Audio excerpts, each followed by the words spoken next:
பரம சந்தோஷம், ரொம்ப தாங்க முடியல எனக்கு. இப்போ உடனே என்னுடைய மகளுக்கு ஒரு ஃபோன் போட்டேன், உனக்கு ஒரு நல்ல பரிசு கொண்டு வரேன் கோயம்புத்தூர்லேருந்து அப்படின்னு. என்னது அப்படின்னு கேட்டாங்க. ஒரு புத்தகம் என்று சொன்னேன். உடனே அவள் என்ன புத்தகம் கேட்டால், இட்லியாக இருங்கள் அப்படின்னு சொன்னேன். இட்லியாக இருக்கலாம் அப்படின்னா என்ன அப்படின்னு, நான் வந்து கொடுக்குறேன் நீ படின்னு. ஒரு வீட்டுக்கு வந்தவர் அவரை கொடுத்து படிக்கணும். என்ன சொல்கிறாரு அதில், நீங்கள் வந்து மாவாக இருந்தால் திங்க முடியுமா? மாவை திங்க முடியாது. அது ரொம்ப வெந்துட்டா அது இட்லியாக இருக்காது, அதான் முறுமுறுன்னு ஆகிடும்.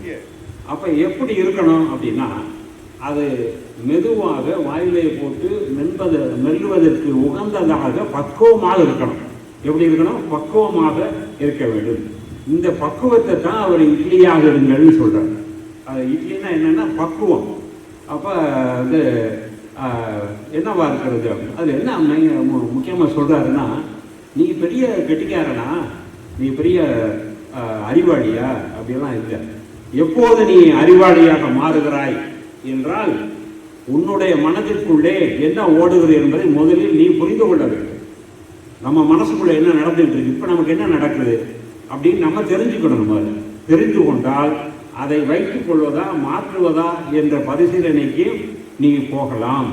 அப்படி போவதற்கு ஒரு சிந்திக்கிற திறன் தேவை. அதுக்கு பேர் தான் எமோஷனல் இன்டெலிஜென்ஸ். இன்டெலிஜென்ஸ்னா நுண்ணறிவு, எமோஷனல்னா உணர்வு சார்ந்த நுண்ணறிவு. இதை படிச்சுட்டு நான் அப்புறம் சிலப்பதிகாரம், மணிமேகலை, சங்க இலக்கியங்கள்லாம் வச்சு அதை பற்றியெல்லாம் நான் அதை பயன்படுத்தியெல்லாம் எழுத ஆரம்பித்தேன்.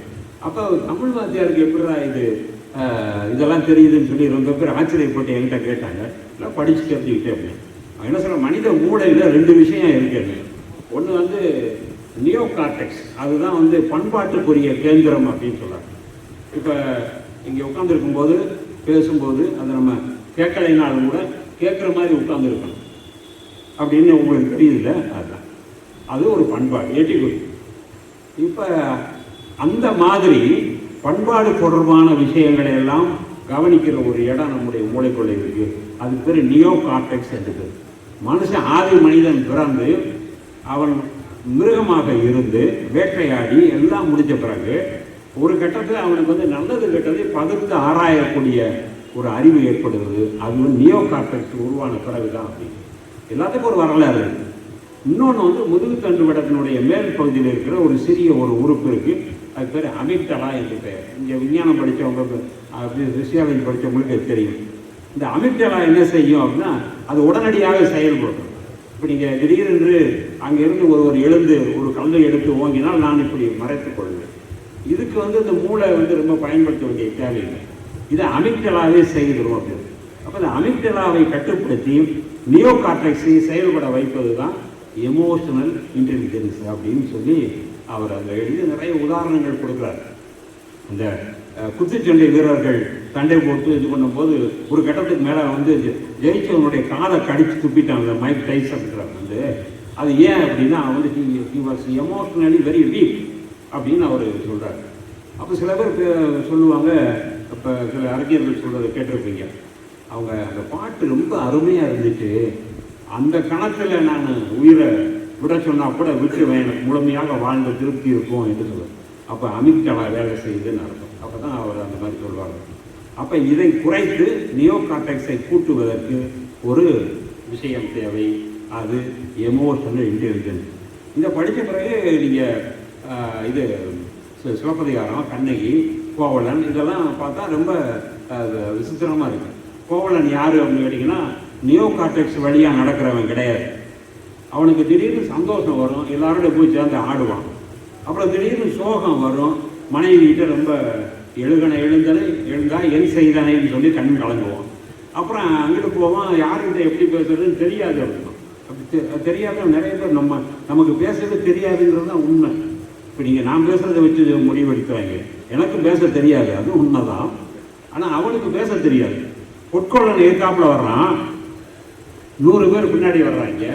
அவன் வந்து சட்டை போட்டிருக்கான் அந்த பொற்கொள்ளன் மதுரையில். அப்போ இவன் வந்து ஒரு வணிக குடும்பத்தில் பிறந்தவனுக்கு அந்த இன்டெலிஜென்ஸ் நுண்ணறிவு அதிகமாக இருந்திருக்கணும்ல, அவனுக்கு அது இல்லை. ஏன்னா அந்த வணிகத்தையும் ஒழுங்காக கற்றுக்கல. யார்? கோவலன்.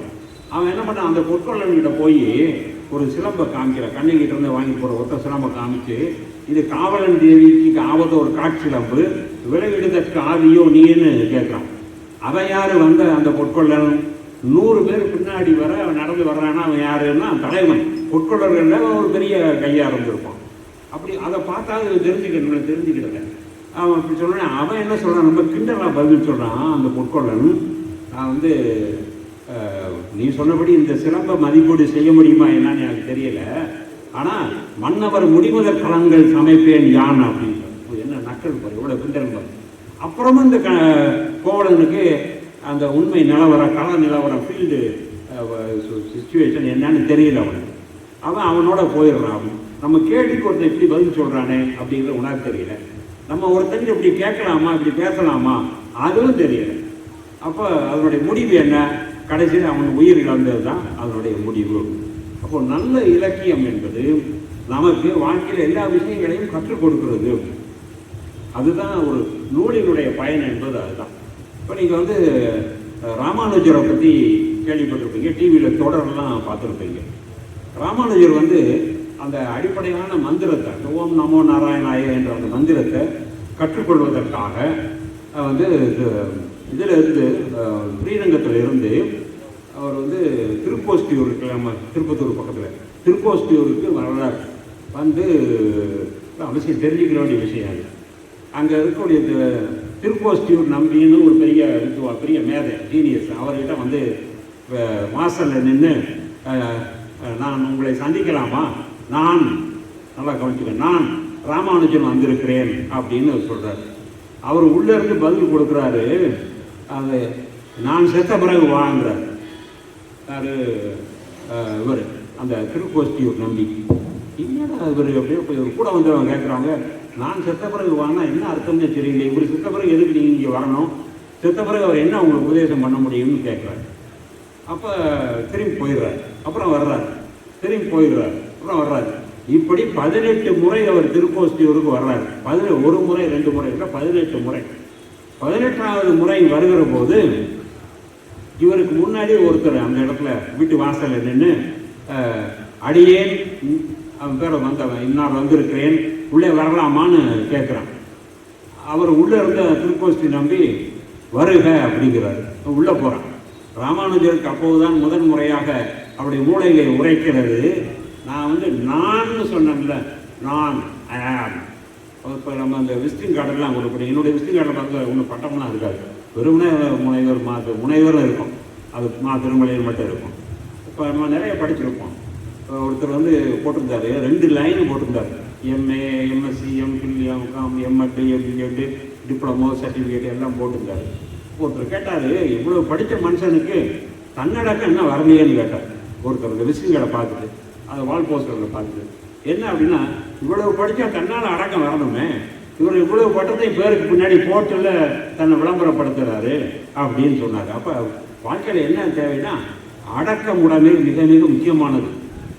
இப்போ வந்து நான் ராமானுஜன் வந்திருக்கேன்னு சொன்ன வரைக்கும் அவருக்கு வந்து நான் செத்த பிறகு வாழ்ந்தார். அப்போ அதில் வர்ற நான் எது?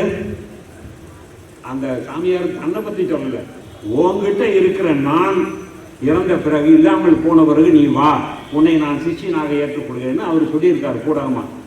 இதுவே இவருக்கு புரியறதுக்கு 18 முறை நடக்க இதிலிருந்து ஸ்ரீரங்கத்திலிருந்து இது ஸ்ரீபெரும்புதூர்லேருந்து இங்கே 18 முறை வந்திருக்காங்க. அப்போது மனிதனை பண்படுத்துவது எது என்று கேட்டால் நாம் என்ன படிக்கிறோமோ அது நம்மை பண்படுத்தும். அது ரொம்ப அடிப்படை தேவை நமக்கு. இப்போ நம்ம வந்து நான் ஒரு ஆங்கில புத்தகம் படிச்சுட்டு அது குறிப்பெடுத்து வச்சுருக்கேன், The 48 Laws of Power அப்படின்னு அந்த புத்தகம், ஆங்கில புத்தகம். அதாவது பவர் என்றால் அதிகாரம், அதிகாரத்தை அடைவதற்குரிய 48 விதிமுறைகளை கொடுக்குறார் அந்த நூலாசிரியர். அந்த 48 விதிமுறைகளில் முதல்ல சொல்லக்கூடிய விதிமுறை, ஃபர்ஸ்ட் லா ஆஃப் பவர் என்ன, அது ஒரு ஆங்கில புத்தகம். அது இதுக்காக நான் படித்தேன். அதை வாங்கி ஒரு வருஷத்துக்கு மேலே ஆச்சு. இங்கே பேசுகிற நேற்று வேறு எதையோ தேடும்போது இந்த புத்தகம் உள்ளேருந்து வந்தது. சரி, இது நாளைக்கு இதை பற்றியே பேசிடுவோம். அதில் ஃபஸ்ட்டு லா என்ன சொல்லுகிறார் என்று கேட்டால் வந்து நீ முதலில் பணிவாக இருக்க கற்றுக்கொள் அப்படின்னு சொல்கிறார். இது வந்து பணிவு. நீ வந்து எல்லாத்தையும் வெளிப்படுத்தாத இல்லை, இதெல்லாம் வாழ்க்கையில் அனுபவித்து பார்த்தா தெரியும். நான் ஒரு இடத்துல வந்து ஒரு கல்லூரியில் என்னை பேச கூப்பிட்டாங்க. இப்போ ஒரு 20 ஆண்டுகளுக்கு முன்னாடி 2005 நான் போனேன். போய் நான் பாட்டுக்கு பேசிட்டேன். அப்போ 20 வருஷம் முன்னாடினா எனக்கே இப்போ 50 வயசு தான் இருந்திருக்கும். அப்போ இப்போ 73 ஆகுது எனக்கு. நான் பேசிட்டேன். அந்த கூட்டத்தில் எனக்கு பிறகு பேசுவதற்கு ஒரு முக்கிய விஐபி இருந்தார். அவர் ஒரு பேராசிரியர். அவர் அப்போவே ஓய்வு பெற்றுட்டார். அவர் இருந்தார். நான் வந்து என்ன படித்தேன், நான் அந்த கூட்டத்தில் வந்து தகவல்களை நிறைய கொடுக்கணுங்கிறதுக்காக நான் நிறைய பேசியிருக்கேன்.